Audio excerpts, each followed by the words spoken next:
संजय उवाच एवमुक्त्वा ऋषिकेशं गुडाकेशवरं तपः नयोत्स इति गोविन्दं उक्त्वा तुष्णीं बभूव। संजय बोले, हे राजन, निद्रा को जीतने वाले अर्जुन अंतर्यामी श्री कृष्ण महाराज के प्रति इस प्रकार कहकर फिर श्री गोविंद भगवान से युद्ध नहीं करूंगा यह स्पष्ट कहकर चुप हो गए।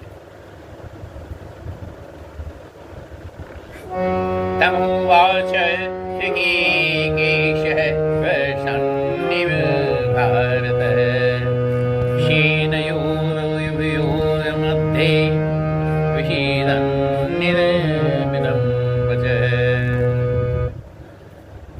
अब भगवान श्री कृष्ण जो हैं, हे राजन, दोनों सेनाओं के मध्य में इस प्रकार अर्जुन को देखकर, उसकी स्थिति को देखकर भगवान श्री कृष्ण बोले। कैसे बोल रहे हैं? तो बीच में शोक करते हुए उस अर्जुन को हंसते हुए बोले। क्या बोले? आगे बोलते हैं भगवान। श्री भगवान उवाच असौच्चारणं शोचस्त्वं प्रज्ञावादांश्च भाषसे। असौच्चारणं शोचस्त्वं प्रज्ञावादांश्च भाषसे।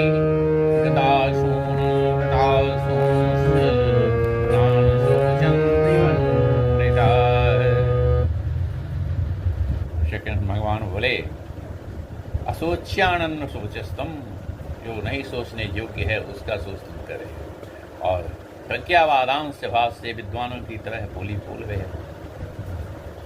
गतासूंश्च जो बीत गया है, समाप्त हो गया है। नानु सोचंती पंडिता, उसके बारे में पंडित जन नहीं सोचते हैं। अरे ना तो एवाहम जातुमाशम न त्वं नेमे जनाधिपाः न चैव न भविष्यामः सर्वे मयि मतः परम्। अब न तो ऐसा ही है कि मैं किसी काल में नहीं था और तू नहीं था, अथवा ये राजा लोग नहीं थे, और ऐसा ही नहीं है कि इसके आगे हम सब नहीं रहेंगे।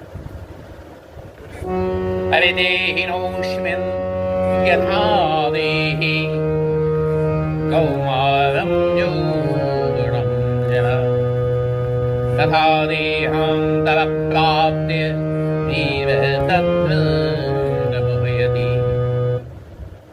जैसे देह की जो स्थिति है, कुमारावस्था, यौवनावस्था, जरावस्था, बुढ़ापावस्था, बच्चा और कुमार और जवानी, बुढ़ापा, ये सब जो है, ये तो देह को प्राप्त करने पे, शरीर की प्राप्ति जब होती है तो दूसरे शरीर में भी जब हम प्रविष्ट करते हैं तो वहाँ यह मिलता है। इस विषय में धीर लोग जो हैं, बुद्धिमान लोग जो हैं, वो मोहित नहीं होते हैं।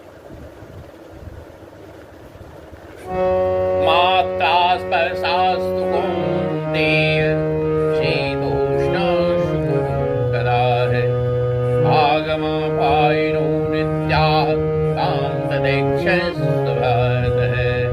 हे कुंती पुत्र, सर्दी, गर्मी, सुख और दुख को देने वाले इंद्रिय और विषय के संयोग तो उत्पत्ति विनाशील और अनित्य है।